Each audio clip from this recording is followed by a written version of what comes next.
ससुरा में आके पियावा के प्यार पाके I am very very happy. माने हमारा के कितना बोलमुआ कैसे बताई तोहरा के। ओठ के लाली होही कहन के बाली सोइया के किनल का हो। ओठ के लाली होही कहन के बाली सोइया के किनल का हो।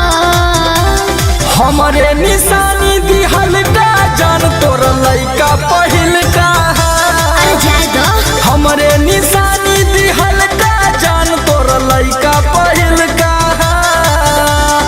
अच्छा अरे तनी दिमाग पे जोर डाला। Music by Arya Sharma.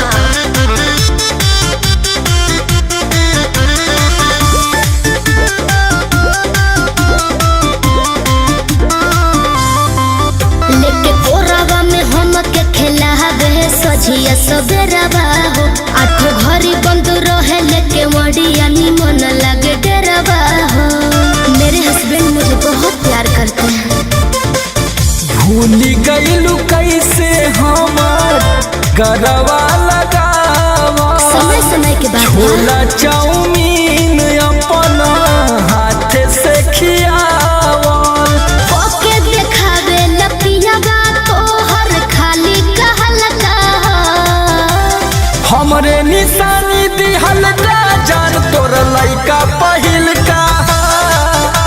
कि हमरे निशानी दिहल का जान तोर लइका पहिल का।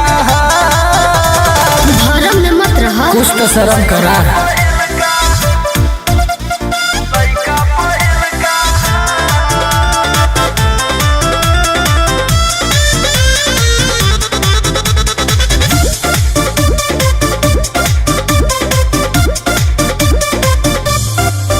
यहाँ घूम वाला गदवा मिलल तुले टवल सिवनिया में।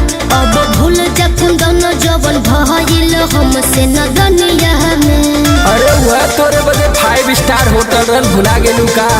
रहलू जब ले खैलू पियलू खा के पराइलू। अच्छा याद अब कई है सामान पियवा के भइलू। भारी हो प्यार बलमुआ के तोहर साचो में हल्का हो।